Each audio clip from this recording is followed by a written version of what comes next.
brick at a time. I have Casey here with me today from Brick by Brick Wealth, who is, I want to say, very similar to me in reaching financial freedom through buy and hold real estate. So the idea is this is going to be a live stream where we are going to answer questions live. So people in a recent video asked if you would return for one of these Tuesday afternoon, 4 p.m. Pacific lives, where I answer questions, but people want your answers. So while we give people a chance to get their questions into the chat, Casey, can you tell us what got you started into real estate and what your portfolio looks like now? Absolutely. So I got started in real estate. Well, I started getting interested in real estate in 2005, when I graduated college, and all of the new builds were happening. I lived in Southern California, so a lot of new builds, new developments, and I just loved houses. And most girls love looking at model homes and new big houses. And so I would travel probably an hour and a half in multiple directions to look at all the builders and new developments. And sometimes I'd go more than once. So I started off going, God, I love houses. Houses are so cool.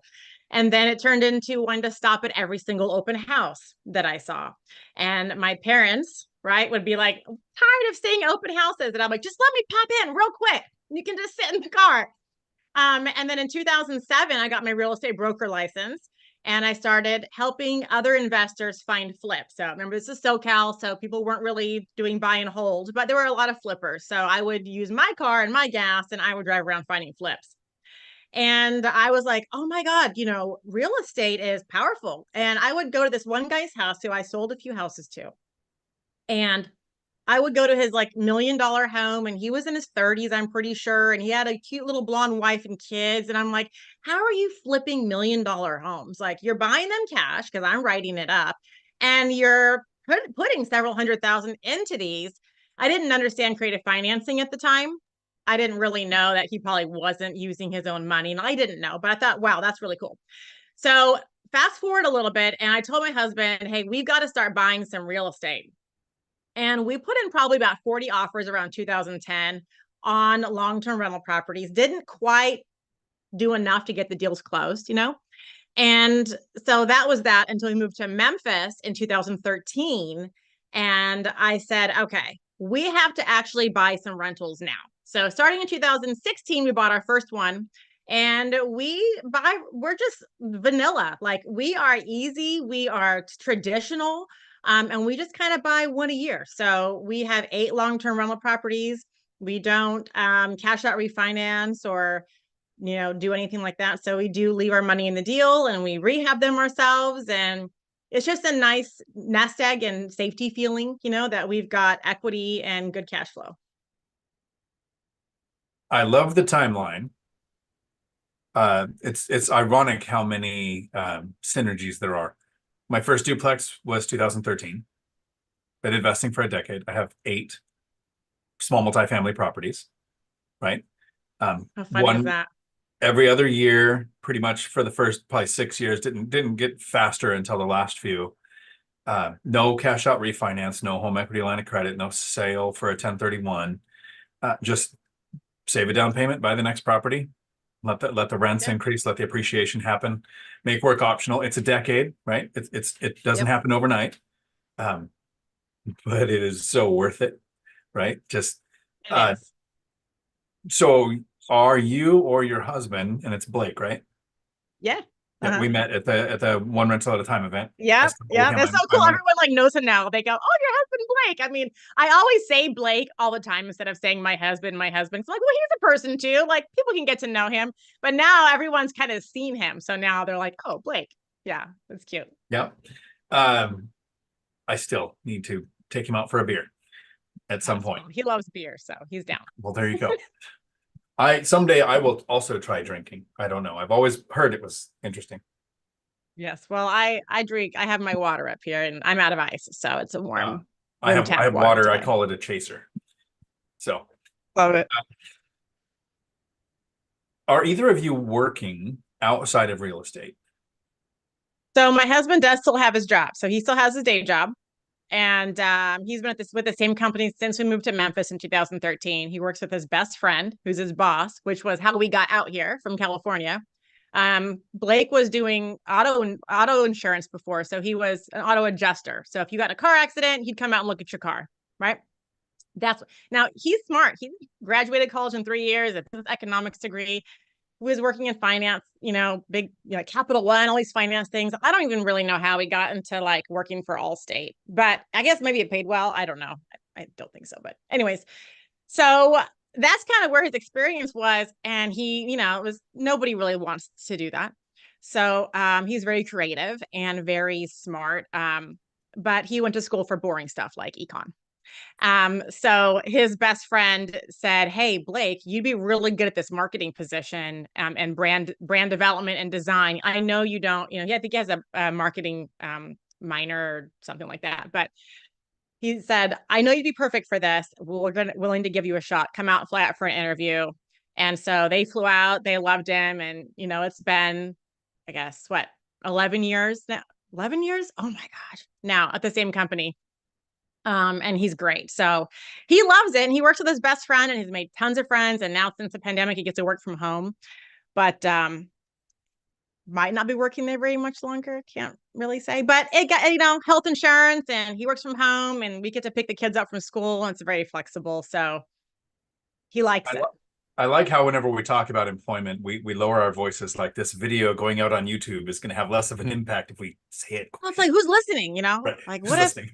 What if the boss / best friend listening?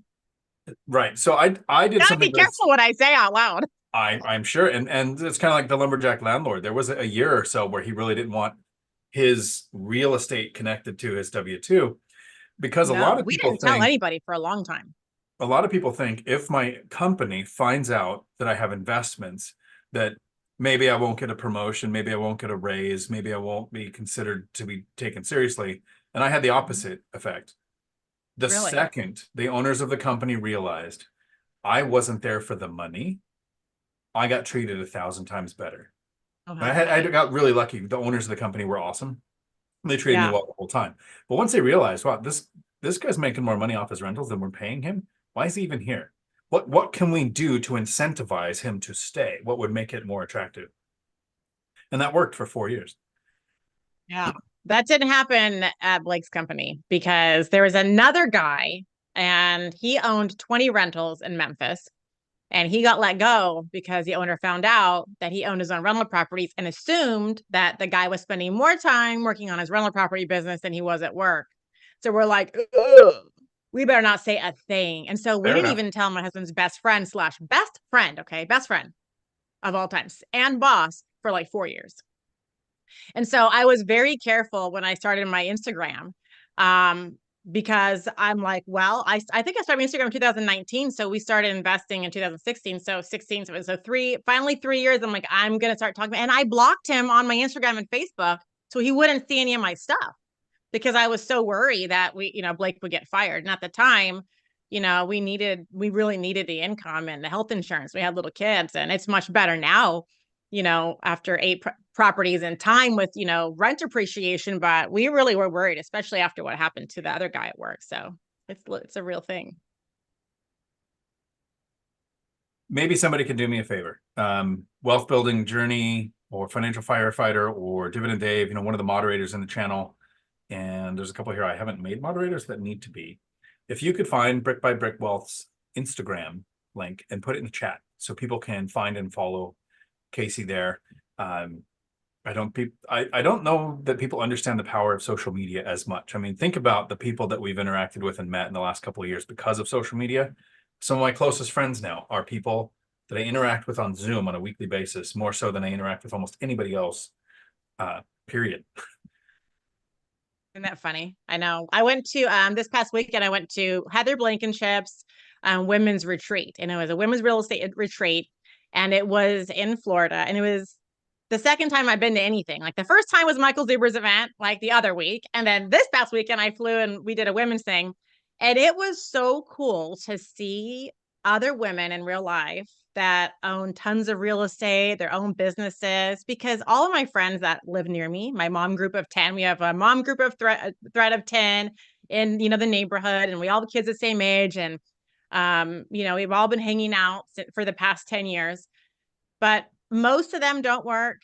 And they don't do anything outside of 401k, if that, and saving. And they spend a lot of money on vacations, and they won't really buy new cars, but they're living real modest, and don't have tons of aspirations. And that's like the disconnect, is I've always had tons of aspirations, tons of high goals for myself, and always want to make more money and never being satisfied, in that aspect, which just kind of sucks that I'm always like that. But it pushes me to strive, to be a better person, to work harder.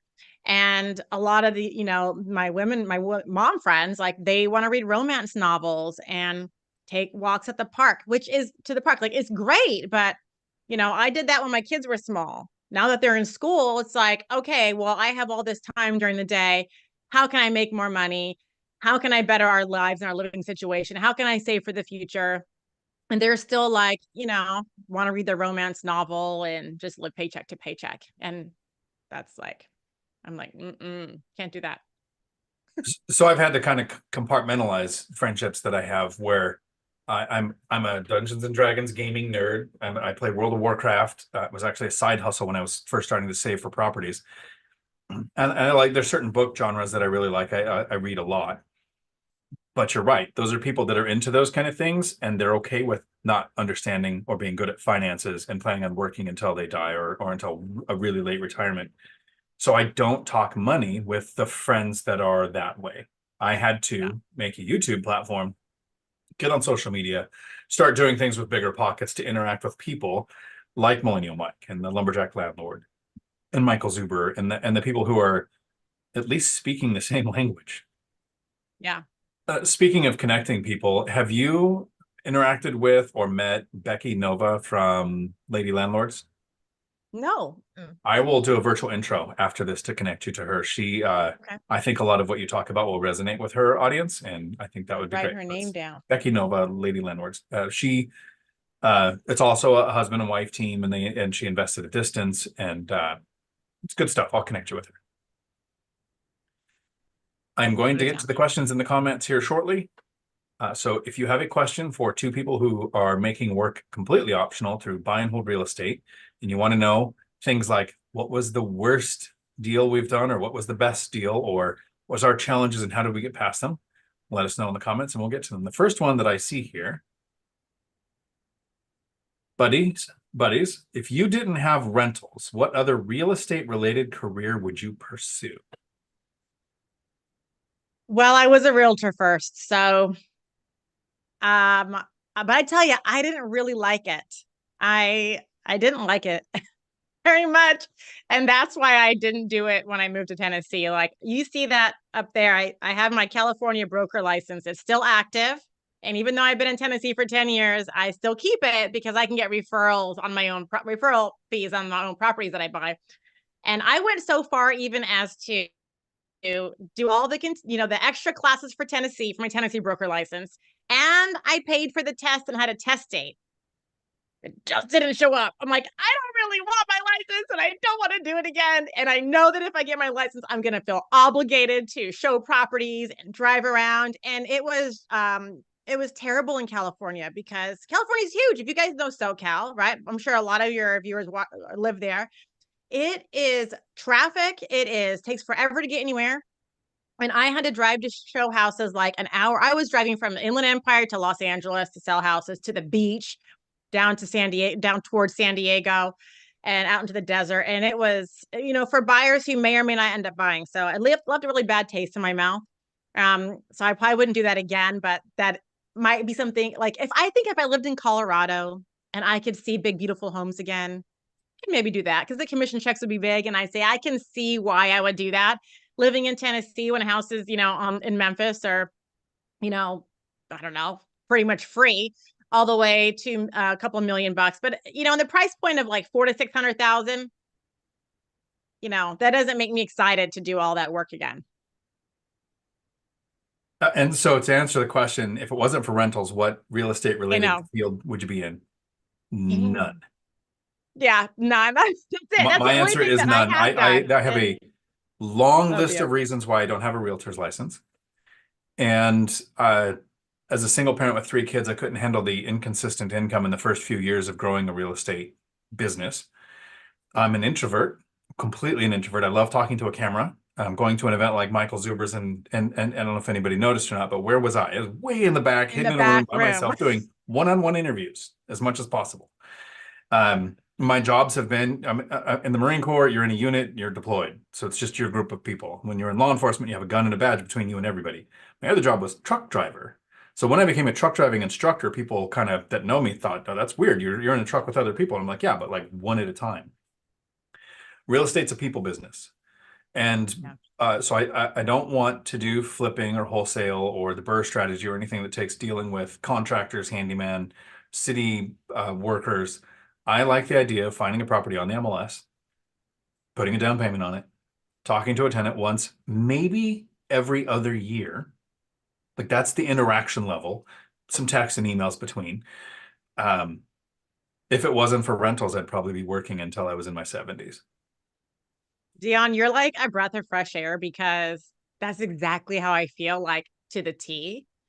And so many people are like, burn method, this, that, I'm going to cash out refi till I die. And I want to flip, and all this stuff. And I'm just like, and oh, you don't use creative financing and all, it's like, I just save it up and I buy one and I fix it up and I leave it alone.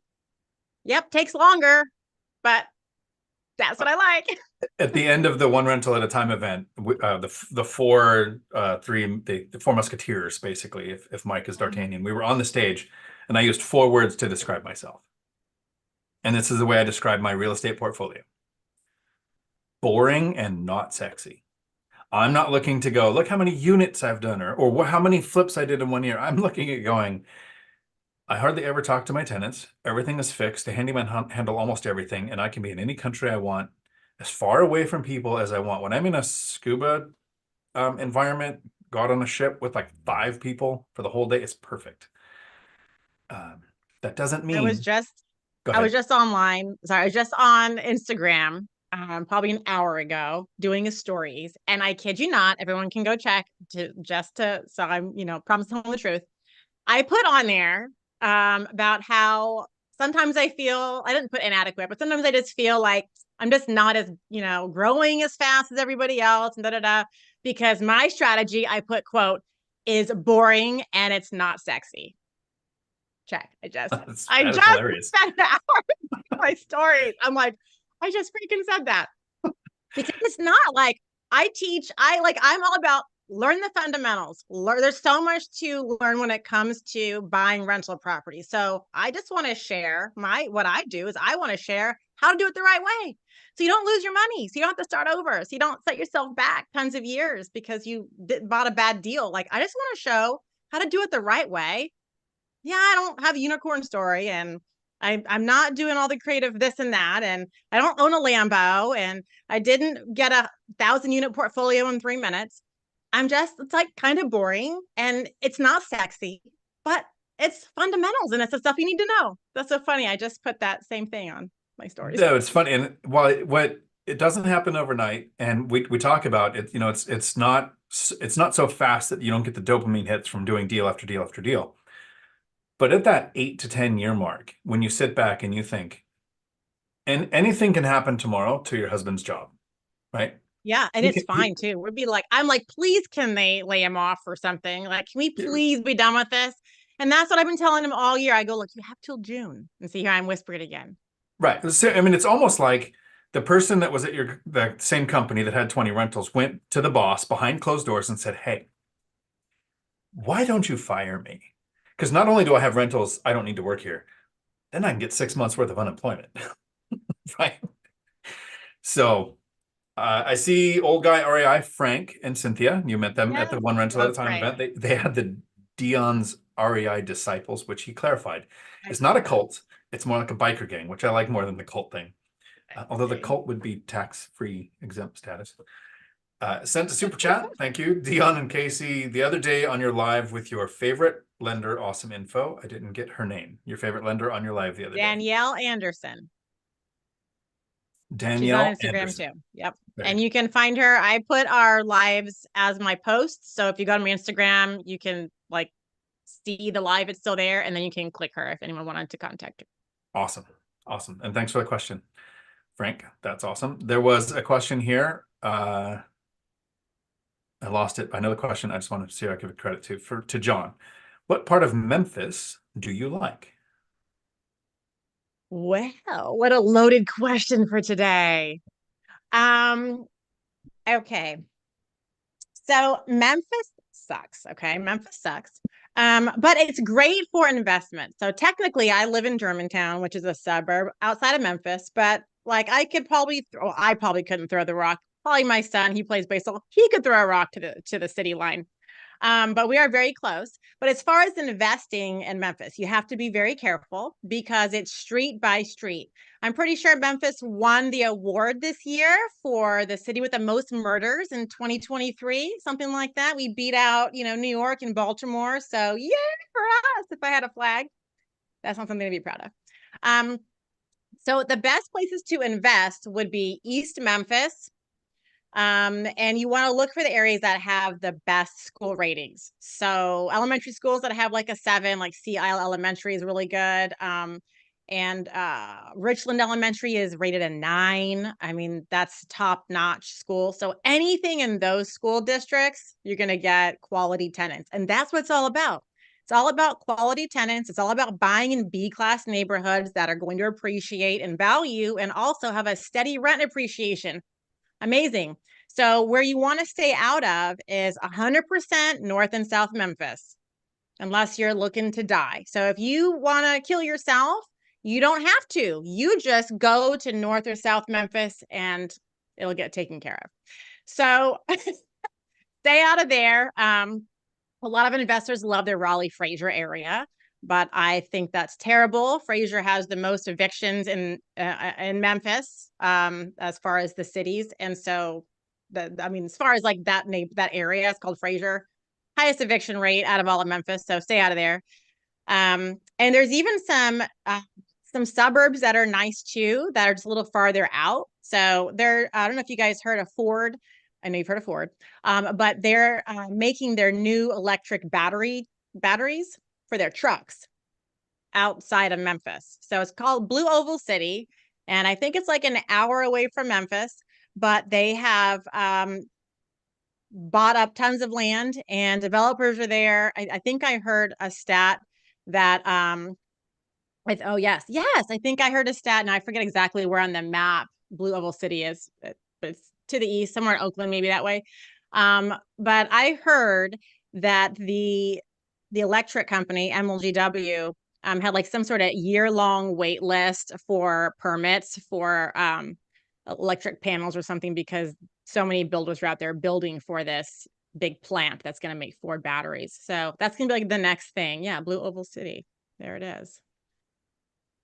It's going to be huge. My lawyer actually, he has a house on the way there, and he said he had a long-term tenant in there for like 10 years, and I think they were paying $950 a month or something like that. And he said that he finally had to let them go because he could turn it into a midterm like rental and get almost $3,000 a month because of Blue Oval City. So he's like, sorry, Barbara, you gotta go, because I can make 3 times, because of Blue Oval City. So that's a up and coming area if you guys wanted to get in on some new development.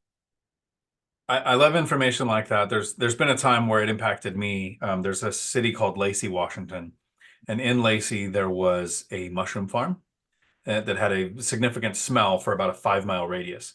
And the city and the mushroom farm were at war for several years. I was actually on the side of the mushroom farm. They were there first, so they should have been able to stay, but they were losing the battle. And since I ran a CDL school, a lot of the employees were coming, getting trained to get CDL so they can go find a job, because the mushroom factory was having to move out of the area. So I bought a duplex 2 blocks away. And it's doubled in value. Rent's about 140% from where I bought it. Martin Properties, Josh and Mary, friends of mine locally here, bought a duplex right up the street. My friend Chesla bought one right up the street. So great rental appreciation because we have legal insider trading when something like that's happening. And if Yes. you've invested around Phoenix and Arizona, I was studying the market there to put a CDL school in several years ago, and we ended up not doing it. But there's several cities around Phoenix, Glendale and Mhm. Chandler.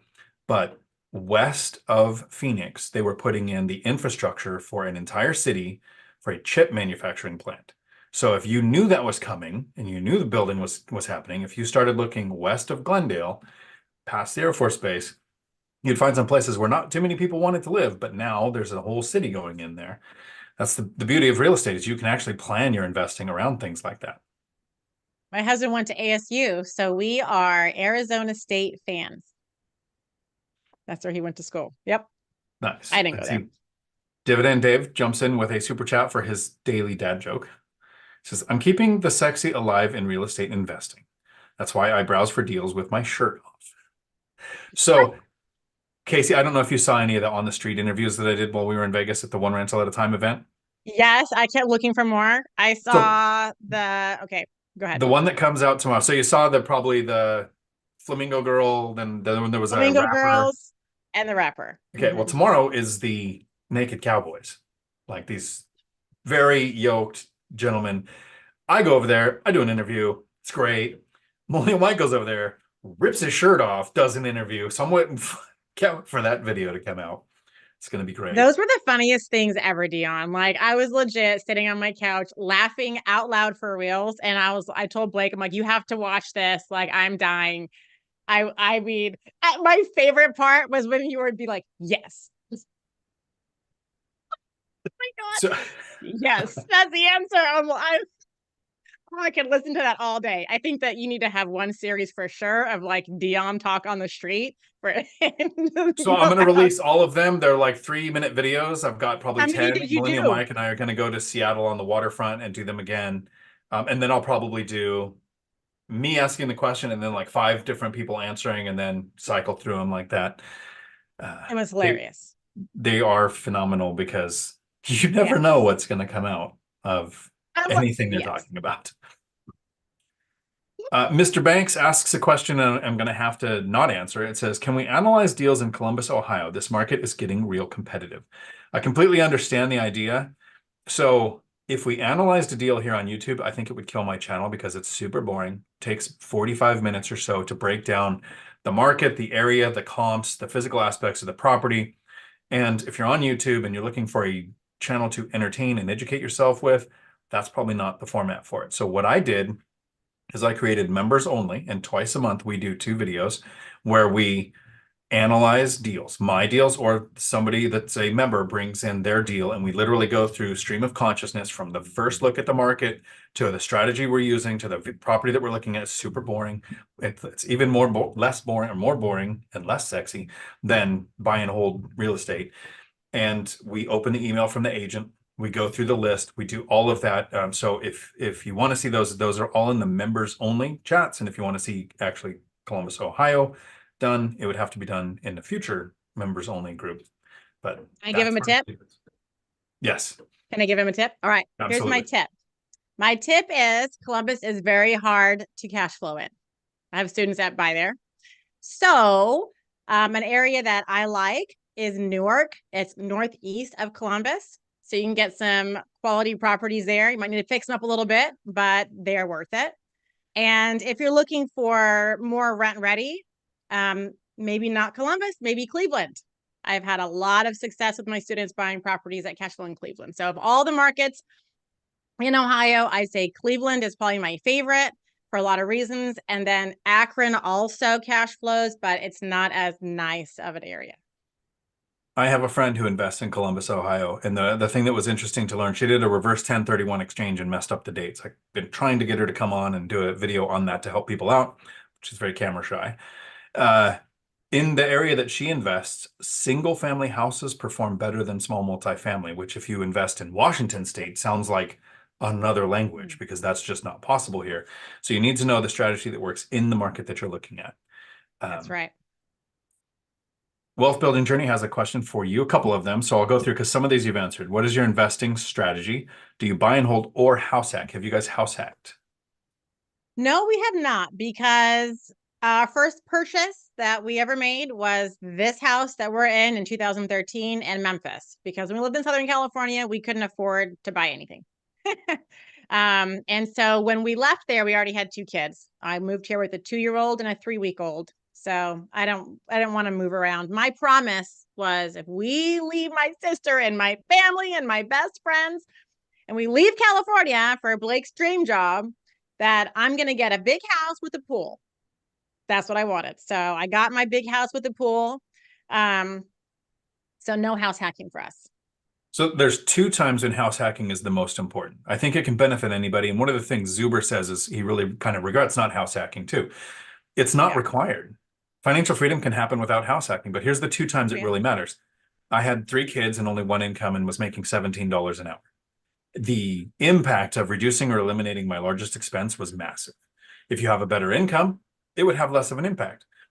When you lived in California, had you stayed, even with a good income, I think house hacking can have a huge impact versus when you move to Memphis and you buy more house for less money. It doesn't make as much of an impact to save a couple $1,000s a month, whereas it can eliminate $4,000 or $5,000 a month in California. So good. Then the next question was, do you invest locally or out of area? I invest locally because I'm in Memphis. So that's one of the top investing areas in the country. So my opinion is, always invest where you live first, if it's possible, before you pick somewhere really far away, because you have more control. You can landlord and manage your own properties and be in charge of your own tenants and choose your tenants. So I invest near me, but I have to say, I don't think I want many more properties in Memphis. So we have 9, including our primary. And I think, like, even if I just said like around 10 and then go somewhere else, because Memphis is a very blue city and a very red state. And I can see coming down the line rent control and all those things in Memphis. And I'm not real happy for that. So, and you never know, just economically, locally, economically, whatever, or even a natural disaster. I think maybe it is good to kind of spread it around a little bit. And I wouldn't buy one here, one here, one here, one here, but maybe big chunks in different places might be wise. So there's 2 ways that I diversify to protect myself from something similar to that. I invested in 2 counties for a long time. I'm in 3 now. And we have the same thing in Washington. We have King County, which is a very blue county, and an otherwise red state. This would be a red state. 39 counties would be red. We have King County. So I don't own anything in King County. But in the 2 counties that I do invest, because things like the city of Tacoma inside the city limits went very blue as well, anti-landlord. All of my properties are the goal is to have them more than 10 miles apart.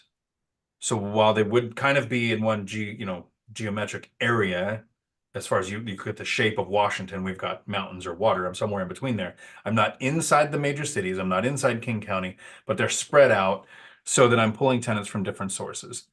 I almost went out of state. I was going to use Millennial Mike's network and invest in Gary, Indiana, if I didn't find the current house hack that I'm in now. So I've considered it as well.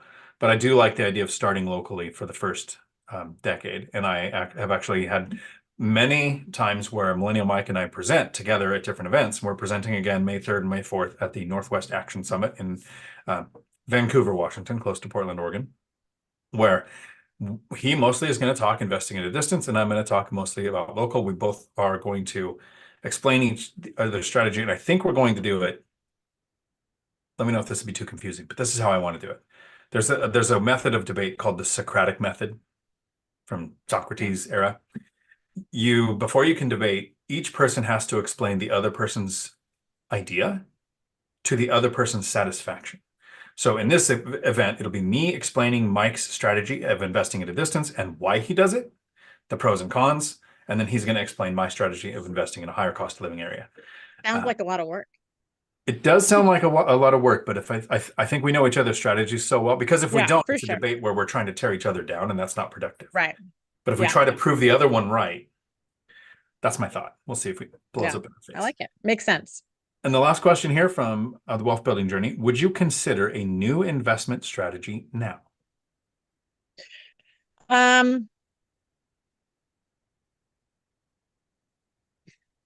mean, That's so hard. That's a no one's ever, what a basic question. No one's ever asked me that. Um, I would consider it for sure. I would consider it. But the things I would have to take into consideration are, what do I want my life to be like? Where am I going to be putting my time? Because a lot of these other investment strategies take much more time than I'm wanting to give. You know, like we're in contract now on a lake house for a short-term rental that we would use as our own. And honestly, I've been back and forth today. Like, I don't think it's going to go through, you guys. There's a foundation problems, and I'm fine with it. I got my quotes, but I don't think the seller is going to go for the big discount that I'm going to ask for. So it might not happen. But I would be willing to do the short-term rental because I get to use it. But as far as other investment strategies, I like the ease of buying off the MLS, fixing it up, putting a tenant in, being done. A lot of the other ones take a lot more time and they are higher risk. And I don't really like either of those things. So I was looking at buying in Portugal because I want to travel to other countries, and I thought if I owned in the Algarve in Portugal, I'd be able to go there and use it, and then I'd be able to midterm rent it when I'm not there. And here was my solution to not wanting to buy there. And so if you're looking at a short-term rental that you buy and the benefit is you get to use it, imagine if you purchased a buy and hold property that cash flowed $500 to $1,000 a month. And 2 or 3 months out of the year, you take that 6 grand, 7 grand, and use it for short-term rentals on a place where you can pick anywhere you want to go. You're not tied to a place where you own the property, but you have an asset that pays. So I'm house hacking a duplex now. Purchased it cash, was my first one, all cash. So there's no mortgage. The other side's going to rent out for either 2,000 or a little more. And so I'll have property taxes and insurance, and I'll take the profit of that and aggregate it over the year. And that's going to pay for my travel. Yep. That's the same thing my husband said. He's like, Casey, if we don't get this lake house or whatever, or why do we even, he wants a lake house as a project. Because I'm like, well, when you don't work anymore and we're probably gonna be homeschooling these kids, we're gonna need something fun to do. So, and we love to fix up houses we own. We can't even get through our garage. Like whenever there's a party, we got to close the garage door because we don't want anyone coming through because they're gonna trip and fall. But it's really bad. But he says, Casey, we could just, instead of like the 5,000 a month paying mortgage for the lake house, we could just spend 5,000 a month and we can go stay somewhere for a month for $5,000 anywhere in the country. And I'm like, I know, it's so tempting. There's a question here. Are you both speaking at next year's One Rental at a Time meetup? I don't know. That is it's a Zuber's event. So Yeah. if the invitation is made, I'm absolutely going to be there. But he has a lot of presenters and a lot of speakers with a lot of great information. So if I can help, That's right. I'm willing. He may want to pick some new people this year, but I would go if I was asked. Jared is at his house in Arizona, the new purchase, where he's using it's a very different strategy, co-living. So he doesn't have tenants, he has members, and there's no power yet. Co-living house is on the books. Congratulations. That's awesome. Luke asks, how do you install confidence to an agent if you are not pre-approved when they ask? Hope to hear from anyone. Oh, well, you get pre-approved. So I'm sorry that seems so blunt, Luke, but the order of operations to getting started in real estate, here's the 6 steps. This is a micro class. First step is you learn how to save, right? This is why our stories lined up so much, because you decided in 2010, okay, real estate's the thing. We'll relocate, we're going to buy a property. That's about when I did too. In 2013, we closed on a deal. So Luke, if you're starting today, that means you are in the 2027 graduating class of having a first rental, right? If you follow the same timeline. Just because we've accomplished things in a decade doesn't mean you want to do it in a month. It's going to be a timeline to get started. First step is learn how to save, which doesn't mean spend less. It means increase your income. Overtime, side hustle, change jobs for a bigger promotion. Learn a skill or a trade that makes you more attractive to your employer to get a promotion or a raise. Once we learn how to save, this is where you get the confidence to move to the next stage. Then you work on your credit score, right? Even if you use DSCR loans, they're going to look at your credit score. Better lending options, you want to hit for a target of 760 or higher so you get the best loan options. You can start looking in the 600, but your goal is to get to 740. Then you talk to a lender. This is way before you talk to an agent. You do not talk to an agent, not even a friend or family member that you know that works in the business, until you've talked to a lender to find out what your options are. My lender said there's absolutely no way you can buy anything, period. You were making $17 an hour. You have $89,000 in bad debt. Doesn't matter if you knew about it or not. You have 3 kids. Unless you maybe had something like rental income on your tax returns. Well, when I talked to the lender and found out that was an option, I moved out of my house into an apartment and rented the house out for 2 years. Saved for those 2 years. Worked in the same field for those 2 years to become lendable. After we've talked to a lender, we still don't go talk to an agent. Now you start studying a market. You can look on Redfin, Zillow, any of the websites, Realtor, that have some information to look at the different prices. What are things going for? What are the area average rents? Build a rent box. Figure out what strategy would work best there if it's single family, house with ADU, small multifamily. After all of that, we're talking months, if not a year in. Now you go talk to an agent and you are pre-approved. Yeah. What good does it do to talk to an agent if you can't qualify for what you're looking at? So Right. I wish It's I a waste of had, time then.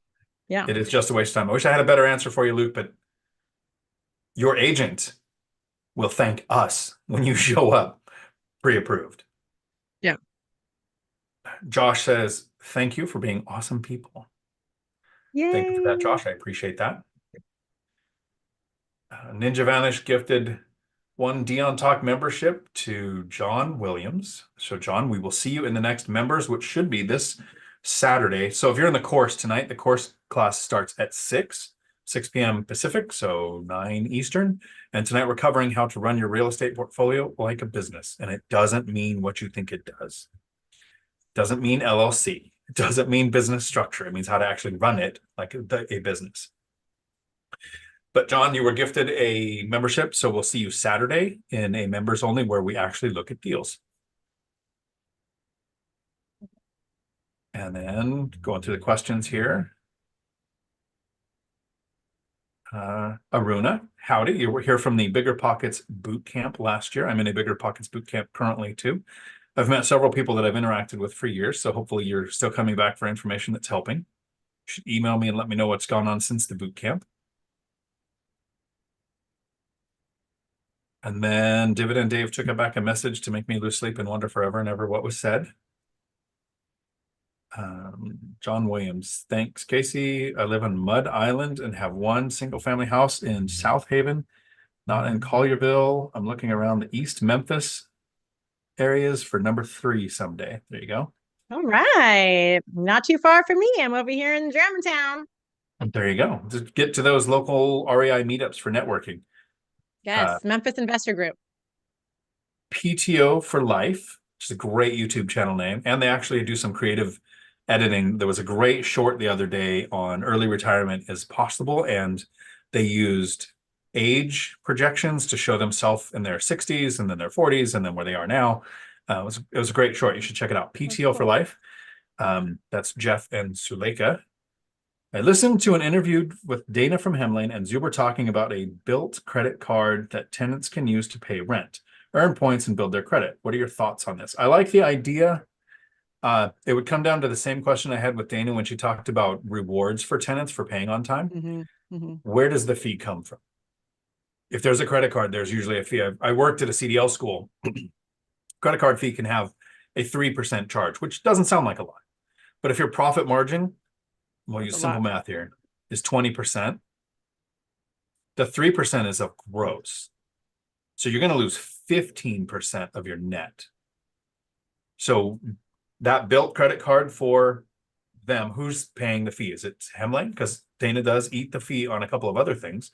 That would be what I check for. Do you have tenants who can pay with the credit card?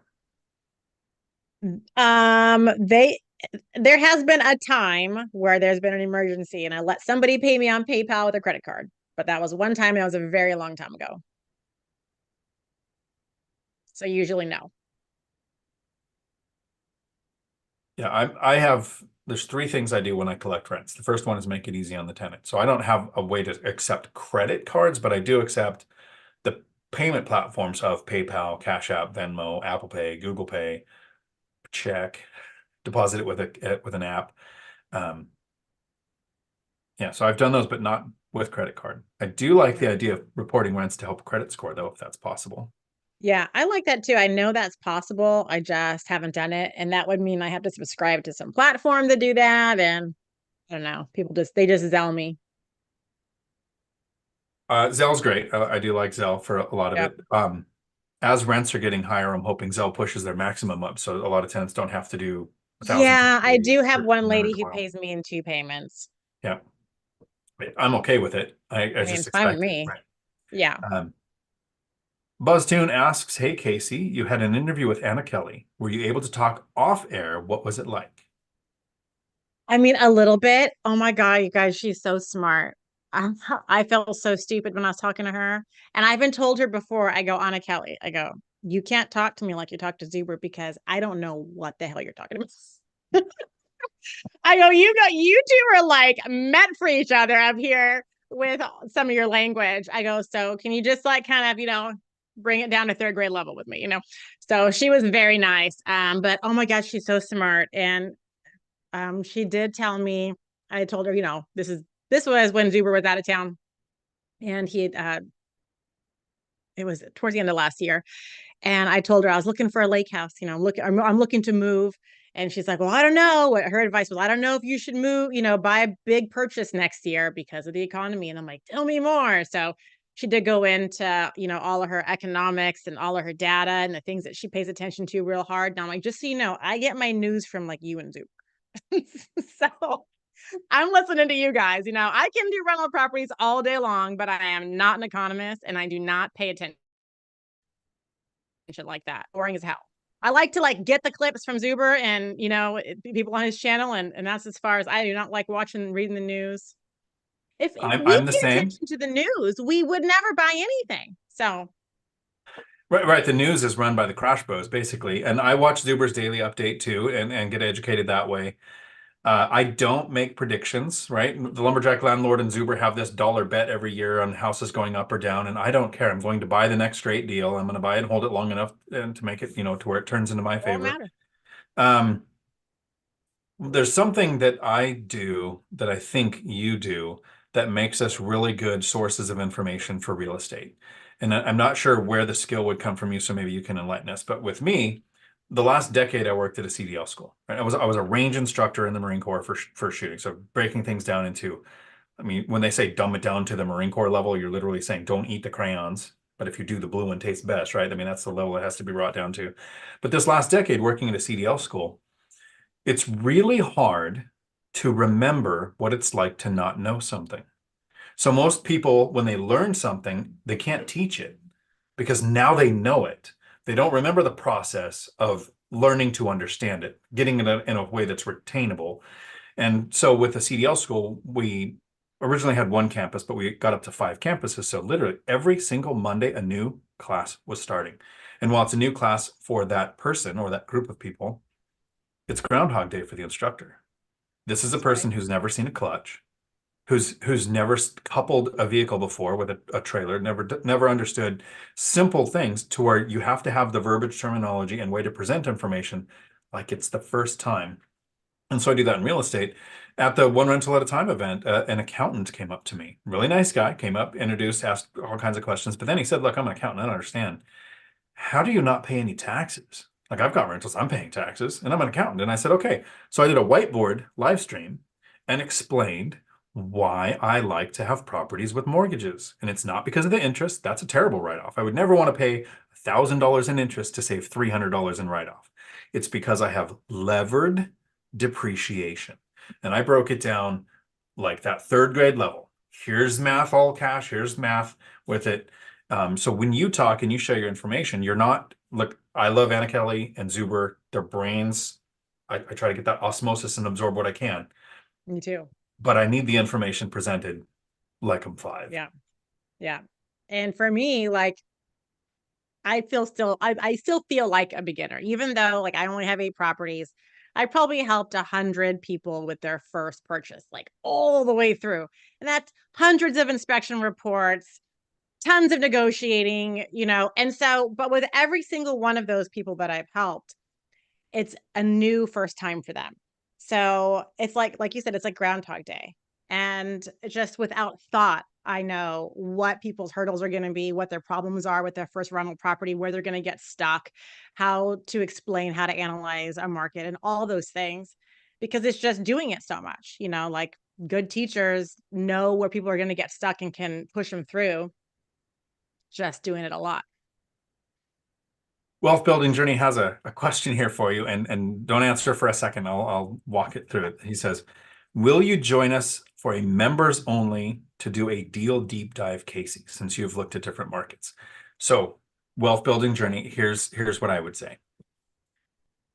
If 10 people go to Instagram to the Wealth Building Journey page and share one of the recent posts with a friend and tag Casey in it, I think Casey would be more likely to feel like she should come and help us with the members only. Yeah. And subscribe to my YouTube channel. There you go. That's how this works. So if some people do that and leave some comments, I will then reach out and say, would you like to join us for members only and do a deal deep dive? Sounds good to me. Financial firefighter and Marcus Shiro, aloha. We've talked about this a couple of times. I'm going to do a reverse house hack when it's time to move in with my parents because they are getting old. I did a not monetary related house hack when I was in the police academy. I had 3 young kids and I was a single parent, and the police academy was over an hour away. So I rented a room to a young couple that I knew, like I had a close relationship with them, for free. All they had to do was really be 24-hour day live-in daycare. House hacking is not always about the math. Right.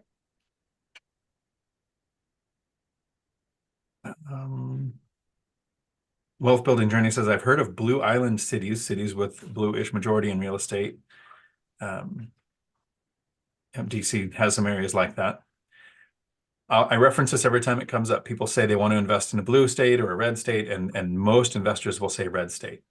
I do prefer the control a landlord has in a red state, but I do love the appreciation that comes from having a blue anybody in your state. They restrict building so much that it further limits supply, increasing demand, and it sucks to be making millions of dollars because of laws that they think are against landlords.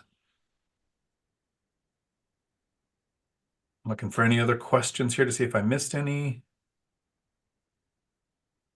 Josh, I have $200,000. Should I do a duplex locally in Western Washington that will barely break even, look somewhere Midwest for cash flow, or question mark? Sorry, I was figuring out how to click what. I was like, I know I saw that somewhere, and then I couldn't I scroll to lose the find chat it. often. I have it up on my phone so people think I'm texting like a teenager, but I'm watching the chat, and then I have it on the screen, but it does move and it's hard to track. So they have $200,000. Okay. Should they do a local small multifamily to where they live that would break even, invest somewhere in the Midwest, or question mark? And so they live where? Eastern Washington. They live in Washington. They have 200,000, and they could buy a break-even multifamily or buy out of state. Well, I probably wouldn't buy anything break-even, especially if you had to use your whole 200. But what would the appreciation be, and how fast do rents go up? So is it break-even today, but next year it can go up 5% rents? Maybe do the numbers. Otherwise, you can take $30,000 to $50,000 and you can buy a cash flowing property in the Midwest or the South, and you could probably get 4 or 5 of those. So they need to have 4 or 5 properties that would cash flow and appreciate. Although appreciation won't be as fast as probably where you live, you would have 4 properties appreciating and 4 rent increases. So you'd have to do the math to find out.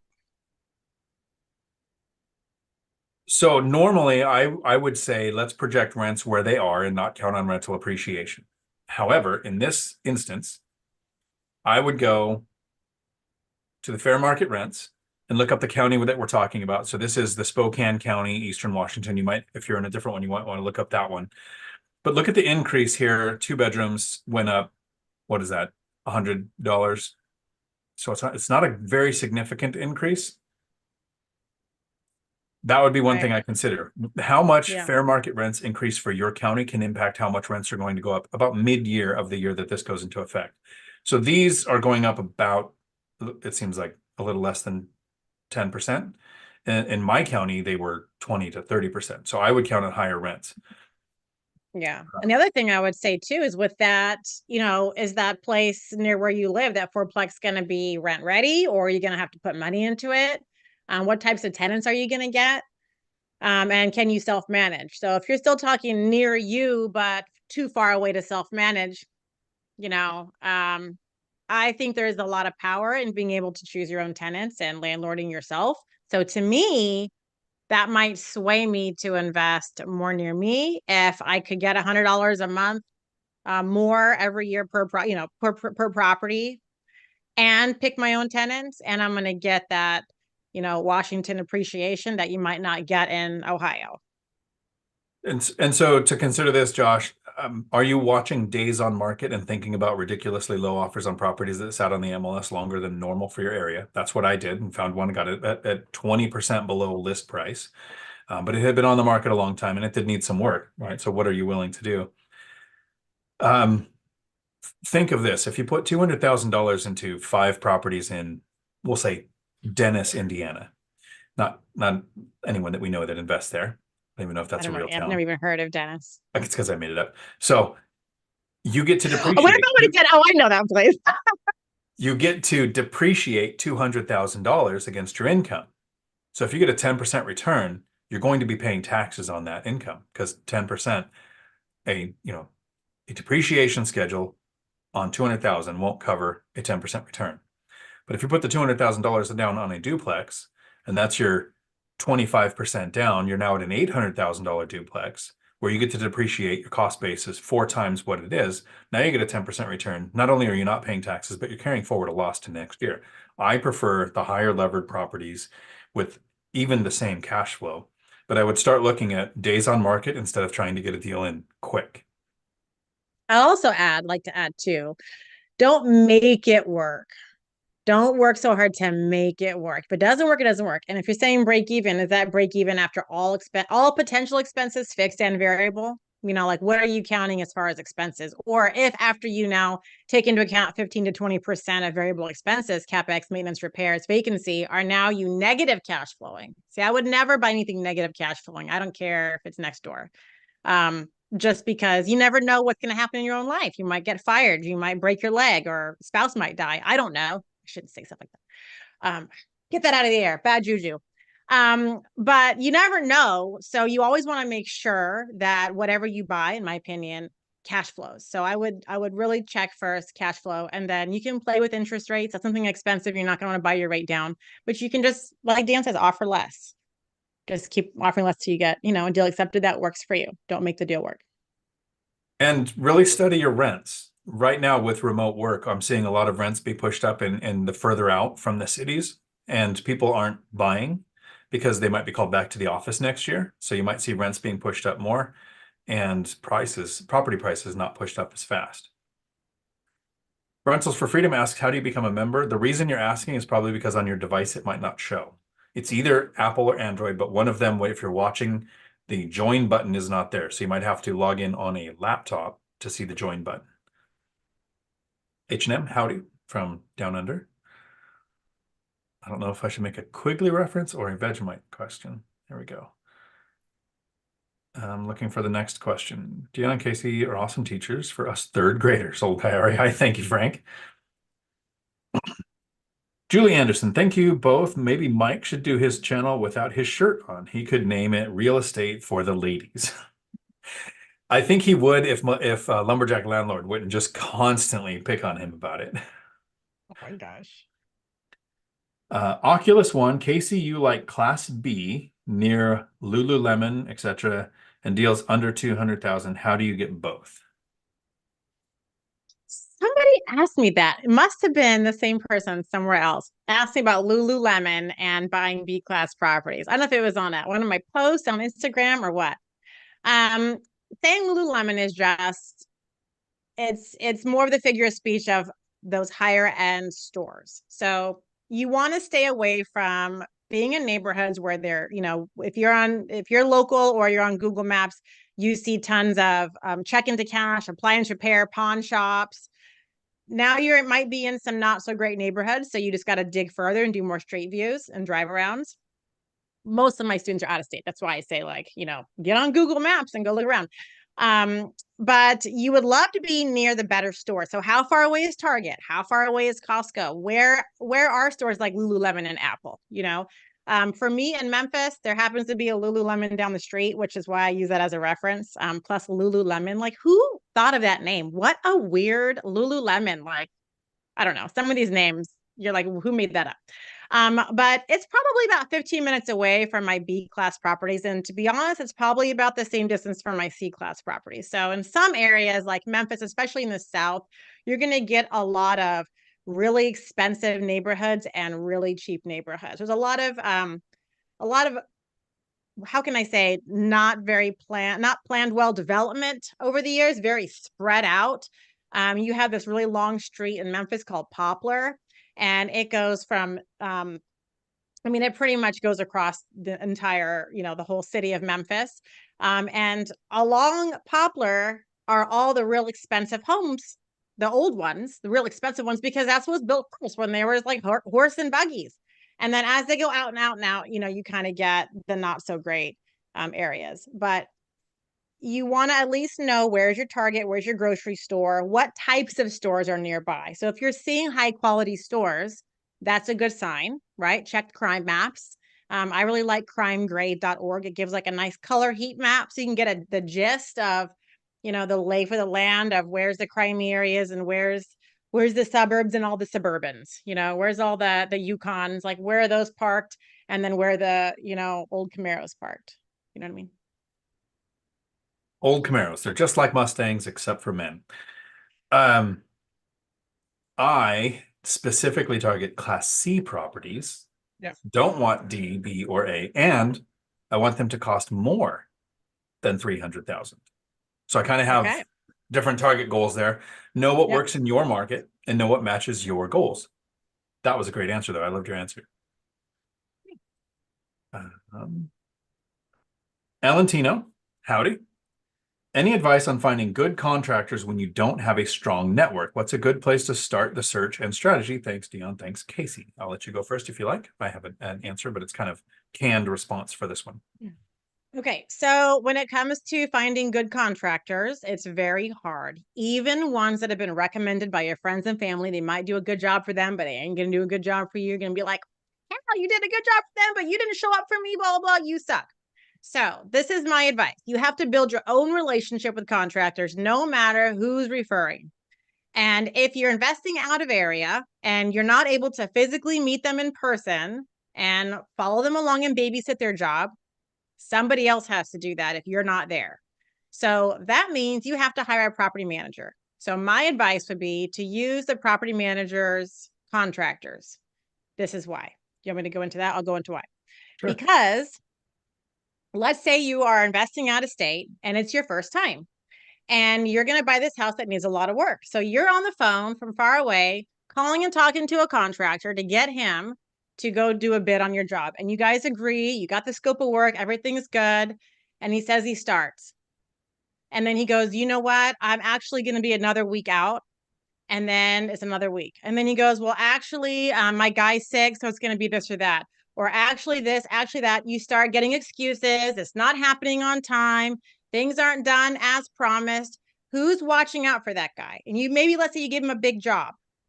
And let's say some property management company calls him up and says, hey, Mr. Contractor, I'm sure you're busy, but I've got a big job for you to do, and I need you to start tomorrow. What's he going to do? He's going to call you back and say, you know what? I know I've been putting you off, but my bread and butter over there is going to give me a big job. And I don't know you, and we haven't done deals before. And so you're not on my priority list. So that's why my opinion is if you are working with a contractor for the first time and you're not going to be there to babysit them, like they need babysitting to watch every move and make sure they show up on time and make sure they do a good job, make sure they do what they're going to say they're going to do, is you use the property managers people, because the property management companies already have a working relationship with these contractors. Both parties know how each other works. The contractors know they're going to get paid. The PMs know how those contractors work. And the contractor's going to show up and he's going to do his job and he's going to do it on time. He's going to do it as promised, because if he doesn't, the PM is not going to give him any more jobs. So your best bet is to let the PM company handle the job with their contractors, get the contractor's name, and then next job, You say, hey, contractor, remember that job you did for me through the PM, but that was my house? Oh, yeah. Okay, well, I have another job. So now you have shown the contractor that you can pay because he got paid for that job. You've already had a job like done with him, even though it's through the PM. And now you can trust him. You know how he works and you know the quality of his work. And now you can trust him to do a second job. So if you're out of area, use the PM's people. And if you're in area, start them off with small jobs first before you graduate to giving them larger and larger jobs. I love it. Great advice. I'm going to put a word into the chat here in a second, Alantino. Here's how I find all my contractors and handymen. And then I'll give you a reason why, even though I have a good relationship with some, I still get 3 quotes. It's called the math of time. I use it a couple times in a couple different ways. But I use the Thumbtack app. This is an app, Thumbtack. It's free for us, the consumer. And it brings in handymen and contractors that are a little more tech savvy because they're on an app. You get to read reviews, and after you get quotes and have the work done, you get to leave a review. So I have not had one contractor from Thumbtack leave me hanging, leave me stranded, not do what they say without a good reason. There can be a delay because things happen, but they know you're going to get to leave a review. You get several quotes. I would never, even though I have a roofer that I love and I recommend to a ton of people, right? I still get 2 or 3 quotes when I have them do a roof. He just did his 3rd roof for me. Because anytime you're talking to a contractor, even if you have a good relationship with them, here's the main reason you want 3 quotes. Before joining the Marine Corps, I worked with my family. They all run tree services. And my dad and my brothers had tree services, residential arborists. And one of my tasks was to be the estimator and go out, look at the scope of work and give a price. We might have a great reputation. We might have a good relationship with the customer. But this is how all contractors work, even if it's subconscious. If you have 3 months worth of work booked up and you have to put off a tenant or put off a customer or work weekends or overtime to get a job done, the price goes up to make it worth the hassle. If you only have 2 days worth of work lined up and you want to eat next week, the price comes down to get the job price. So getting 3 quotes can get you a better price from good contractors at different times. So use the Thumbtack app, and I love exactly what Casey said. Hire them for something small. Recently, I deleted a wood burning stove and needed insulation and drywall done. Hired a guy local here, Daniel's Painting and Drywall out of Puyallup, Washington, and had them do the drywall and orange peel texture blended in. And then I go and I look and I'm like, can I see it? Can I tell? Would I know if it wasn't there if I didn't know? And then I call him back and I go, hey, I'm rehabbing an entire unit. You want to come and put the drywall in? Because they did really good work. Got an estimate along with some others. They had I don't know if they had the best price. They had a competitive price, and it wasn't the best. They had a competitive price, and they did great work. So it was Thumbtack for a small thing, then use them on a bigger project. When you close on a property, Alantino, though, one of the first things you do, so you have the Thumbtack app to hire people for things, but you don't know the scope of what's going to need to be done first. So the first thing I do is I build a list, 24-hour a day, 7-day a week plumbers with emergency service. 7-day a week, but maybe not 24 hours a day, electricians with emergency service. Have 3 or 4 numbers for each of those so that when you have an emergency, when you first closed on your property, you at least have somebody you can call to find out what their rates are and see who's available to get somebody there to handle your tenant until you've built the relationships up with different contractors. Nikisha, can you provide some insight when screening tenants with a criminal background? I don't usually get a lot of applications with criminal backgrounds, but my philosophy would be I'm not going to say no felonies because I just think people deserve a chance. And sometimes felonies are for, the whole I was 17 and I was 18, she was 16 or that sort of deal. And I'm just like, come on, I mean, and that was like 40 years ago. And or other things. So I don't worry too much about those sorts of things on background checks. And as far as criminal, if they've had felonies and whatnot, as long as it wasn't recently, I'm okay with it. I do like 5-year felony thing, but I'm not going to say never. So sometimes it's not fair that you have to go first since you're the guest. If you want to answer second on any question in the future, just let me know. No, it's fine. Okay. One of my good friends in high school He had a big criminal background. He was in jail and prison. I visited him in prison lots of times for bad things like, I mean, credit card fraud, stealing from people's houses, stealing cars, other stuff too. And now he owns his own home building company in Texas, and he's got a family and he's doing really well. And I always just think, well, what if someone hadn't given him a second chance? You know, everybody's kind of stupid sometimes and does stupid things. I'm I'm really more concerned that you have a job and you're making money and you can pay rent. So as long as if I find you on Instagram or Facebook and you've got cash all over the bed, guns, and you're slapping booties, I'm like, I don't want you in my house, you know? And I've seen those types of applications more often than I worry about people with felonies. Um, I've really only gotten one person with a felony, and there were so many other things wrong with that person that wasn't why they were not. I'm with you on the social media scrub. When I was running the CDL school, it was the same way. We eliminated a lot of applicants for positions at the school. Same thing with tenant applications. So I'll start with, I have never been arrested in the United States. I've never screened for criminal background, and I don't care because I've worked in law enforcement. I don't know too many people that I've met who aren't felons. It's just some people got caught. Yeah. I screened for eviction history. I don't care if it was in the 1800s. If you were evicted at any point in time, you're not renting my property. Amen, baby. And I screened for credit score. In my section, I have Yeah. Section 8 tenants with an 831 credit score. So it doesn't matter the source of the tenant or the source of the pay. I want to make sure this is somebody who's done that, the time, energy, and effort to get a high score, whether it's 650 in your area, 700 in your area. Pick a high metric for your area based on the amount of demand that you get. When you screen for credit score, I have had a decade, not one late or missing rent payment. Nice. Based on those two criteria.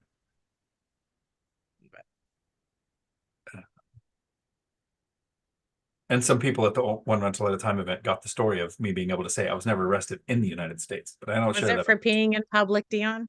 No. Everybody gets arrested. I mean, I haven't, but I've never been arrested. FYI. No. Out of the country. I'm too good. Once for a rumor and once for taking action when you shouldn't. You become a member. We answered that. Go. I lost my place in the chat, of course. Good advice, Casey. I'm going to got good subcontractors from my PM and called them on my own. Piggyback off my PM's contracts. Love it. Frank is, REI, old guy REI. Guy is REI. Also a contractor. Yeah. Yep. Globe guy. And a contractor. Yes. Yeah. We love you, Frank, and all your tile jobs. You know what really must be hard for Frank is being a contractor and investing at a distance. And then oh my God, I couldn't imagine. I mean, I could imagine. I'm not a contractor, but we do all our own work, and yeah, that's hard. I had a guy last year rip out he tiled a bathroom for us. We had bought two properties at the same time, and Blake couldn't do both at the same time and work his job. So I said, all right, well, we'll get somebody else to rehab this one. And then so I got someone from my investor group and who came highly recommended. And I saw a lot of his flips that he did for my friends. I don't know who he picked to do the tile because it wasn't him. And the tile job was not done right. And I made him rip it out. And I said, look, we've done tile. Like, this is crap. And I showed him all the things. And I told him I wanted to pick my own bathtub. I'm very particular because when you own your own rental properties, you're inheriting, right, the items that they put in there forever, right? You don't just want some cheap flipped freaking stuff in your house that, no, it's got to be quality. So I was so specific on what bathtub I wanted. He put some really cheap bathtub in there, and I'm like, okay, first of all, why would you do that? Because I was like legit specific on exactly what I wanted. Anyway, the tile job was bad. I made him rip out the entire bathroom. He did it again, all new tile, everything. And it sucked too. So I made him rip it out again. And after he didn't know how to seat a bathtub properly. And when you got in, it was like, you could hear it like hollow, like it was not, he didn't put it right. He didn't waterproof it. And he didn't put the insulation. in the wall was an exterior wall because a roll of insulation was in the bedroom. I said, you did not put insulation between the studs under the window. Anyways, he was fired, but I don't know how I got on that, but sorry. So that's Tile okay. jobs and contracting work. It's oh yes, it's very hard to do it from afar when you know what you're doing. When you don't know what you're doing, you don't know if it's good or bad. So everything's fine. I get this from the lumberjack landlord. And he says it and it makes a lot of sense. People do what is inspected, not what is expected. Yeah. I'm a control freak. So, when other people do jobs for us, I'm there a lot. But I am very clear. Now I'm like stumbling all over the place right now. But when it comes to giving instruction, I mean, let me tell you, it is bullet pointed. It is in full sentences. It is checked like by like my kids. Do you understand this? Because if my 12 and 10-year-old understand it, then the contractor surely should understand it, or the sub that I have doing the job, because the last thing I want is miscommunication and to have to start all over and then have people get mad. I don't think I'll put you on the spot for this because Okay. I think you've heard the conversation once. But Leet Globe Guy asks the question, I'm looking at a property where current rents are way below area average rents. Any idea how to soften the shock to keep the tenants happy? A bit much even for the binder. Don't want them trashing it. Okay, so he wants them to stay, but it's too much for the binder method. I mean, I would at least start with that. Why wouldn't Yeah, you? See what they that's say. the They thing might is surprise you. people are always, not always, often shocked. Mm-hmm. One of my most recent binder strategies, the person asked for a $500 increase. I thought, well, why don't Isn't we do that three? amazing? Why don't we do three? And the next year we'll do one. So I incorporated, we have an automatic one next year, fix it up for, Like, why and don't it's we do happy. three? I mean, imagine, Dion, if you would have started off with, I'm raising your rent $500. Or even They would have gave you the $100. bird and they would have moved out. Yeah, so Glove Guy, I would start with the binder to see what their response is. Now I'll tell you, I have an actual living example of this that just happened.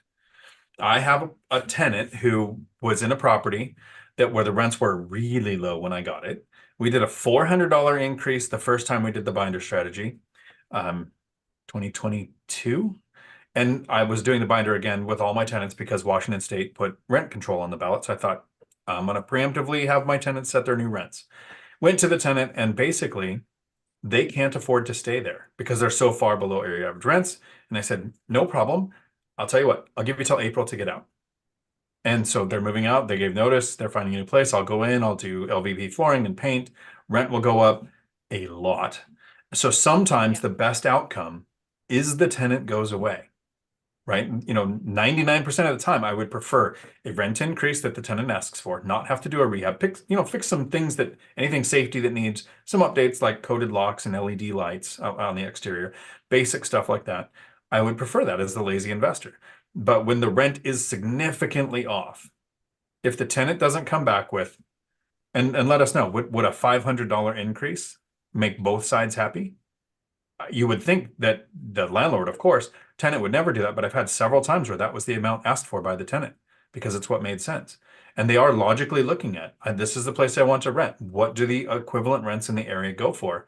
You may be surprised. And then let us know how it goes. And remember too that they've gotten a really good deal for however long. So don't feel super bad. I mean, if it was up to market rent all these years, there wouldn't be there wouldn't be a problem with a regular rent increase. But they've gotten a great deal. So don't feel too bad. No, and I mean that's the whole point of when you buy a property. Usually a lot of landlords will kick the tenants out and say, I'm selling it. You need to get out because they think there's more interest in a vacant property. So people don't have that thought that you do right now. And so a lot of places, even places with rent control and strong tenant laws, will allow a tenant to be kicked out within 90 days if the owner has the intent to sell or the intent to move in or the intent to rehab. So if they know they've been getting a great deal and a new owner comes in and doesn't just kick them out, includes them in the conversation, you may be surprised at what they do.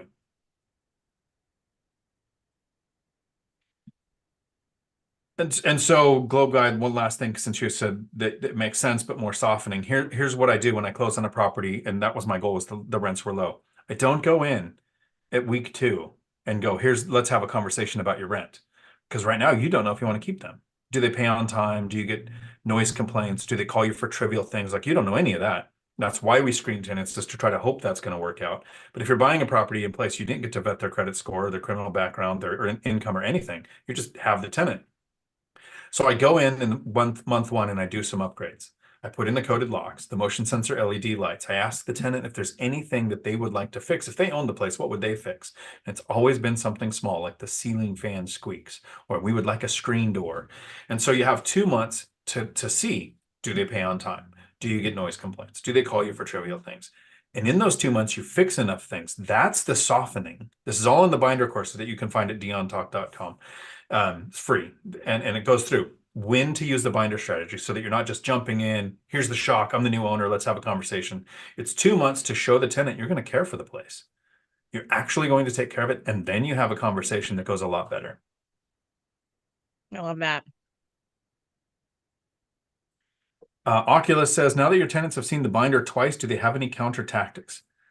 No. And most of my tenants have watched my content on the binder strategy. And they come back and they go, this is a great strategy. I'm going Are to you talk to you serious? about my rent. Oh, they love it. They go, I get to talk to you about the rent. And we've done this before, so they know what to expect. And so it's not that they have a counter strategy. It's, I don't just go in and go, hey, here's the rents. I'll go in and go in 2022, beginning of 2022. I went to all tenants and I said, look, we had an eviction moratorium. We had a pandemic. We had forbearance for most people for a year. In 2021, rates have tripled. Here's what's happened to rents now that the rent freeze is over. I explained everything as to why we were having the conversation again. This year, I literally went in and said, and this is great because I have a lot of tenants that lean left. I said, because rent control is on the ballot and I won't be able to raise rent in the future if there is something that makes my expenses go up, we have to do this again. Here's what current rents are. I used it as the reason we're having the conversation. And yes, this time, since it's only been 2 years, the increase for probably 4 or 5 properties was only $150. But across 16 rentals, one is moving out, but the other 15 have increased my income $3,200 a month starting 5 days ago. So how often do you raise the rent? I would normally only do 5% every other year. Mhm. That would be what I Yeah. normally do. And I tell the Yeah. tenants, so look, my plan is 5% every other year. That covers me just fine. But since rent control was threatened, and because of the Black Swan in 2020, there were 2 times I used the binder strategy on all tenants. And I even tell them, I've got a YouTube channel. You shouldn't be renting. Let me teach you how to buy a place like this. And this conversation is on my channel. I'm just completely transparent. There's no gotcha. There's no hidden tactic. It's, here is how I present rent increases to try to keep the tenant happy so they don't leave, they don't trash the place. But if you can't do an increase that makes both sides happy, you don't have to stay here, right? It's a Right. conversation. And so that was the first time I had one move out, and I'm looking forward to it. I had recently a tenant and it's in a C-class neighborhood. And so the rents don't go up as fast as my other neighborhoods. So I was like, I'll let her go a 3rd year because usually I do like every 2 years, then I'll do a rent increase. I'm like, I'll just give her one more year. She's not really been a problem. So she calls me, Casey. She's the one that calls me every time she deposits a check. Like, I know when you paid. We don't have to talk on the phone. But so she calls me, oh, hi, it's in the bank. I'm like, okay, great. She's like, oh, and also, that's all she's like, oh, and also, I'm like, oh, also what? Also, it's time for a lease renewal. And like she's reminding me, and I'm like, okay, yeah. Do you want to stay? And she's like, yeah, we want to stay. And I was just in a good mood. And I was like, okay, well, I'll just send you a renewal. We won't do an increase this year. She's like, okay, great. And I'm like, oh, F, I spoke too soon. And this is broken and this, and I'm like, God damn it. Why didn't you tell me that before I said I wouldn't do an increase? But she's fine. She's been there like, I don't know, 5 or 6 years or something. So she's great. But I enjoy doing things that lets the tenant see that this is a two-way thing where I'm not just trying to yeah. win all of the time. One Oh of it yeah. is Yeah. when we do the binder strategy, I often say, and like this one tenant, I said, so we're doing this increase this year. If you want to protect yourself from a rent increase next year, we can do a 2-year lease. A lot of times the Mhm. tenants want that. So I keep a tenant longer, Yeah. less tenant turnover, more option to keep them. Know your local laws. In most states, a longer than 12-month lease, the tenant's signature has to be notarized. So you have to know your local laws if that changes it. But I'll do things like do the rent increase, the binder strategy happens. They've asked for the increase and I've agreed. And I'll say currently, not in future land, but currently it's March. And I'll say, okay, so you've suggested a $500 increase. I said, let's do three. Next year we'll do one. We've kind of baked it into the conversation. So they've agreed to the $300 increase. And then I'll say, how about April? The rent stays the same. And May, the rent stays the same. So basically you're saving $600 right there. And then Right. June 1st, new rent amount. I'll write this all in handwriting right here in the lease and we'll sign it before I leave that the next 2 months are the same. And so the tenant sits back there and goes, okay, so they talked down my increase that I offered. They've extended it 2 months. This is great. And what did I You're actually gonna do? give me 2 months free. Yeah. I satisfied the legal requirement of giving 60-day notice for a rent increase. But Huh. because I present it in such a way that we've That's agreed to the good. new amount, but now let's delay it. So uh, That's that good, Dion. I break all this down in that free binder course too. Cash flow is freeing, which is totally true. Asks, and I know my opinion, but when you buy a rental, would you rather purchase it vacant or with tenants? I mean, personally, I'd rather buy it vacant because I want to pick my own tenants. Now, if there are tenants, I'm not opposed to it, but I would need to see validation that they have paid rent, not that they're in good standing, because any landlord can make them in good standing to sell the house, but that I'd like to know what days they paid rent over the past year. Like, did they pay on time? Did they have lots of late payments? Are they a problem tenant? You know, and then I will say the pro with buying a tenant occupied properties, you can already see how they live. So you're already getting a sneak peek into what's going to be like when you own it. Do they keep the house nice? Does it smell like weed? You know, and if they're keeping it nice and it looks great and they've been paying on time, all right. So you just cut the learning curve and you're not really going to be worried as much about how they're going to be because you kind of see how they're living. So there is a pro to it, but a lot of times there that's not how it works. A lot of times tenant occupied properties that are being sold need a lot of work inside and the tenants don't keep the property very nice, So I have in my the opinion. opposing view, which means both of Okay. us are right because yours works for you. Yeah. Yeah. Working full time, I was 50 to 60 hours a week raising three kids. I didn't have the time to screen in place and train tenants. I would rather buy a place where it was in place, Yeah. send a handyman because I'm not the one putting in the coded locks, doing the lights, right? I'm sending a handyman to do that and keeping them employed on the simple jobs so that they're then willing to go and crawl in the crawl space to fix a dryer vent when I need them to, right? And I want to hire them for the easy things. So the binder strategy specifically targets properties that other investors don't want. Most people will say, I prefer it vacant. I'll buy it if there's a tenant in place, but it usually means property's not been taken care of, which is true. Right. Usually means I don't get to vet those tenants, which is true. Usually means they're far below area average rents, which is true. Like that's all of the reasons why the binder strategy works. So far, and that tenant that's moving out for that new binder strategy, they've been there since before I owned the property. And I've had that property probably 5 or 6 years now. Um, I've kept almost every single tenant because of the binder strategy with a Nice. significant increase without having to do a rehab. And if you're buying a place that doesn't have a tenant that's all fresh and shiny and rehabbed, you're paying for that in the purchase price.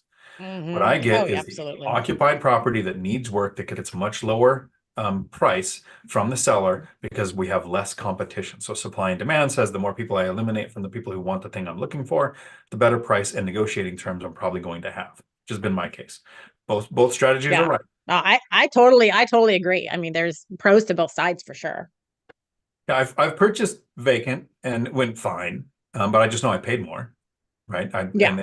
and Yeah. but then I'm getting area average rents there, but I paid Right. more, so the yield was the Right. same. Versus Yeah. get the better price, do a little work with the handyman, have the binder conversation 2 months later. Um, the wealth building journey says, Casey, based on that last story, do you prefer tenants who over or under communicate? I like it right in the middle. I got the one that over communicates, which is annoying, but it could be worse. I mean, she's very nice. She answers the phone. She pays rent. She's never late. She over communicates just to call me on the phone. But in the under communicating ones, you don't want ones that never talk to you because no, let me take this back. It really depends on where you buy and the types of tenants that you have. Because if you're buying in not so great areas and you never hear from your tenants, you're wondering what's going on over there.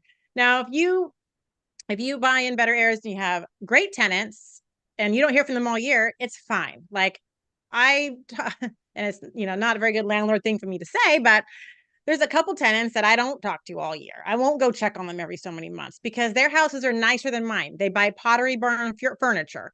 Like I got a single guy who's like some accountant and he dresses up in a suit and has a nice car and he lives alone. I heard he was getting married, but I didn't see girl stuff when I was over there. His water heater burst recently because of the pipes, and Blake and I got to shove one up the stairs and put that in. So I got to see inside. I never hear from the guy. He pays the day before the first every single month. And so he under communicates, but when something's wrong, that's big, like the water heater, he messages me, he calls me. But you worry about the under communicating ones when they're might not be following the rules, when they maybe let their aunt or uncle or cousin move in or friend, or they got dogs, or they do drugs in the house and they don't want you to know. Those are the ones that you got to worry about because if there's something wrong with the property, they aren't going to tell you to come fix it because they don't want you to come inside. So it's people like that you have to worry about with the under communicators. So there's three versions for me. The under communicator, I agree with you. It's they probably are doing something they don't want the landlord to see, a pet, extra people living there, a dope grow, whatever it is. So that's where the random inspections I drop by 6 months or a year, that's the person I'm probably going to do that to more so than the over communicator. I don't want to give them a reason to over communicate more. With the under communicating, it's checking for that. But I do have several tenants that are like that. I have one that owns a truck driving company and he's gone 2-3 weeks at a time. I've talked to him once since he moved in. Like there's no issues. But if there ever was an issue, he knows to reach. I'll send him a message. Like if anything's wrong, make sure you let me know. I'll get it taken care of. So that's the under communicator. The over communicator, I like to educate tenants on how I like to be talked to. I prefer email. We can do text, right? But if it's anything important, I'll move it to email. And then there's these three words. If these three words are going to be in the conversation, it is okay to call me. And I should probably be your second call. If the conversation is going to include the words fire, flood, or blood, that means phone call. Yeah. Other than that, we should never talk on the phone. It should go through text or email. And again, I should be the second call, so you should call 911 first. And then there's the overshare. Oh, I'm sorry, I would never send a picture like that to my landlord. It meant to send it to someone else. That's the person I don't respond to. And everything goes through email because the emails are admissible in court. So that's right. So are text messages. Right. Yes, exactly. So screenshot and save. Yeah, in the order, the messages from before and messages. Oh yeah, I've done that too. I've had to go to court and the lady would message, it was a long time ago, and she had my Facebook and she would message me because she never had a phone number. Okay. She would get a new phone number every other month, but her Facebook account would stay the same. So I found her on Facebook. I'm like, well, at least I can keep talking with you through Facebook. But as soon as I get any whiff of like, there's a problem, no more verbal communication, all through email or message where I can print it out and put it in order, just because, we don't want any he said, she said stuff. There is a question here from Oculus about Millennial Mike told a story at Denny's, which remember those midnight Denny's meetups were amazing. It made me feel like, so in Vegas, we had the midnight meetings all through the week there. And then we had the event 10 hours a day. And so I was dead when we came back on Monday. And I'm never supposed to be exhausted as a retired person. So I broke my rules. But Mike shared a story about a contractor. He was here with a contractor and the contractor tried to raise the price, had a short Dion talk and almost got a price reduction. How does that happen? Why? So that would take a whole nother YouTube channel, right? So in the course, we'll do these monthly meetups. Like, so tonight at 6, we're doing how do you run your real estate like a business? Not meaning LLC or structure, but literally how does this function like a business? We'll do that. Last week, we talked about communication through neurolinguistic programming, mirroring, not parroting, and anchoring, and how to communicate in such a way to get people to do what you would like them to. That's not something I could share on this YouTube channel very effectively because I want to stay in the niche of financial freedom and real estate. But being a better communicator and looking up those topics and going down the rabbit hole of learning how to do things like meeting somebody within 10 minutes and having them feel like they've known you since they were 10 and having that level of trust is almost a superpower when it comes to negotiation. That's where the binder strategy comes in. And that's why I try to put in all the nuanced things into that course so that when something random pops up, you've already kind of got a strategy for it. So we'll probably do more training in the future during the course on communication, especially when it comes to negotiation. But it's so, again, boring and not sexy, but taken to another level that would not even work here on YouTube. Be my new tagline now. Boring and not sexy. Not sexy. We need the t-shirts. That's funny. There you go. Yes. But then that'd be like saying I'm not sexy. I don't know about the t-shirt. I'm okay with that. I'm okay with that. That's You can wear it, but I still want to be sexy. all right. It's Suleika from PTO for Life asked the question at the end of the one rental at a time event. Said, some of you guys are married, some of you guys are single. Have you ever used a real estate pickup line? And Oh yeah. Mike, of course, Mike took the microphone and gave a couple of answers. Mine is, I might not be good looking and I might be short, but I look really good standing on my wallet. I'm okay not being sexy. See? And now everyone knows why I'm single. I get it. That's good. Last couple of questions, and we'll probably be wrapping up here. Deconstructing dreams. Nice. Sounds like a therapy session. If your timeline is short, would you do a riskier strategy such as a cash out refi, HELOC, second mortgage, as long as you don't create an alligator? Well, I invest money I've earned into real estate. I don't use real estate as a job to make more money. So I wouldn't do that. If my timeline was short and I was looking to make money, I'm not sure I would do real estate to like as my job. I love real estate. I love buying properties, I love fixing them up, but I'm not quite sure I'm like in the camp of I'm going to do real estate for my career, for my job. I want to do wholesaling. I want to cold call. I want to get deals all the time. Like to me, that doesn't sound fun. So I probably wouldn't choose real estate if I was looking to, I could see flipping. That's fun. I like to fix up houses, but no, I guess that's my answer. I probably wouldn't do any of that. So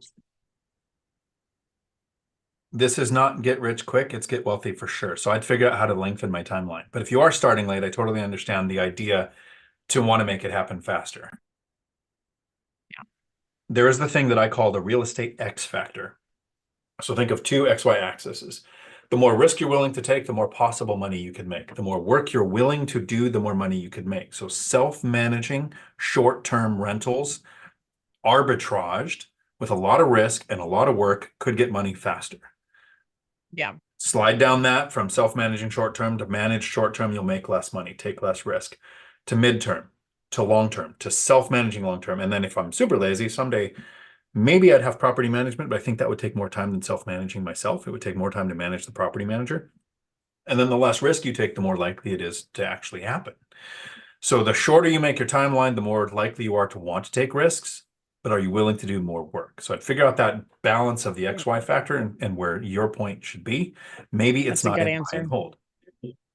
That's a good answer. I like that. Thank you. I have to have one. Like every 3 weeks, I get one good answer. That's good. Do you have any videos on estoppel agreements, how to find out what current rents are, etc.? I don't, because they don't matter. I don't care about estoppel agreements. I don't care about what their current rents are. I don't even care if I see the lease. It could be made up BS. This could be a lease that they signed with the landlord at the last minute when they were selling. When I buy a property, I'm basing it off of my price, my interest rates, and area average rents.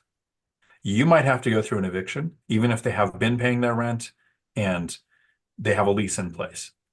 Once you go through the eviction, how's that property going to perform? That's based on price, rates, area, average rents. You might have a different answer. How do you go about doing the estoppel? Do you verify it?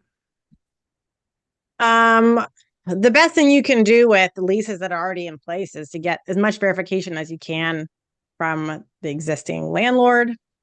But I don't know how you would get out of a lease if it was still in place. Like, how would you just go about evicting them if their lease was in place and they weren't violating any other portions of the agreement? Right. So you can get the estoppel. The lease is between tenant and property. So you're Yeah. bound by whatever lease that they have. If there is no lease, you're bound by the laws of the state that you exist in. So an eviction goes through in Washington state, all humans and anyone over the age of 18 at this address, here's your court date to respond, here's your 3-day pay or quit, here's your whatever. Yeah. So you have to know your local laws. I retain an eviction attorney to know what my local laws are. That's their job to know. Like my tax accountant knows all the laws. I don't even want to take the time to learn. I had a lease provided by a seller, and the tenant said, well, the rent's so good because I didn't do a deposit every month. We just added my deposit to the rent amount for the first month. So after I've been here at like another 3 months, it's the end of my year lease. I expect my rent to go down $300 a month because my deposit was mixed into that. None of that was written in the lease. Oh. It's apparent. So that's why that property looked great with the current rents, but it didn't look so great with area average rents. So again, estoppel to me. Okay. Tricky.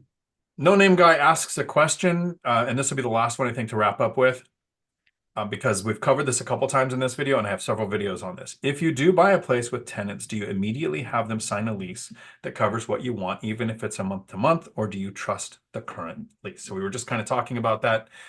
I don't really trust the current lease. I'll go by it, but I'm going to go off area average rents. I don't want any tenants on month to month, and I don't want to sign a lease right away because I didn't get to screen this tenant. So I'm going to wait 2 months. I'm going to use that binder strategy that gets the tenants to ask me to increase the rent. So I'm not raising the rent to what I want the tenant is. And I want those 2 months to vet the tenant. Do they do the things we want? Pay on time, no noise complaints, not call you for too many trivial things, right? And so No Name Guy, if you want to know how to handle raising rents on tenants, there's a free course at diontalk.com called The Binder, and it goes over exactly how that question works. So, Casey, thank you for hanging out with us on a Tuesday live stream. You're welcome back in the future if you would like. I think Love you to. have great information for people. And so you have a YouTube channel that is Brick by Brick Wealth. okay. Maybe somebody can put that in the chat, or I will put it in the comment after the video and pin it in the Futureland version of this video. Thank you. And it's Brick by Brick Wealth on YouTube and on Instagram. It's also Brick by Brick Wealth. Awesome. Yeah. Cool. Thank you so much. Well, thank you. It was super fun. This is my first live stream ever. So I really like them. I'm actually trying to trick BiggerPockets into having me do live streams on their platform. We'll see. We'll see how they are. Or they're going to find somebody that's better looking and start having them do live streams. But I think here's why this is really important, Casey, if you're going to do YouTube, and why. Not on the creator side, but on the audience side. As an investor, you can look up local real estate laws. You can go talk to a CPA on a tax question. You can talk to other investors about the best contractor in your area, right? So if you're making a long-term decision, you know how to go find the information. But when you're looking at the MLS or choosing a marketer or looking at an app to find your next handyman or contractor, you have to make a decision in seconds. Do I waste mental energy on this deal? Is it worth continuing to look at? That's called top of mind awareness. During a live stream like this, every now and then it's possible a question comes up and you're like, wow, that's a really detailed question. Or if it's on a strategy I absolutely haven't used, right? Seller financing 20 unit deals, I'd say, hey, here's Cody and Christian from Multifamily Strategies. If it's about investing out of state, it's like, here's Millennial Mike. There are questions I might refer to the person. But every one of these questions got tonight, what you and me keep in our minds to make quick snap decisions with rentals. And that's the power of a live stream. So on your YouTube channel, if you decide to do it in the future, we'll set up a Zoom call and I'll walk you through. It's not intuitive to set this up to where it works. But I'll do that. Sounds good. Thank you. I appreciate it. Until my next All video. Right. I sign off. Thanks for coming to my Dion Talk. And we're off of YouTube.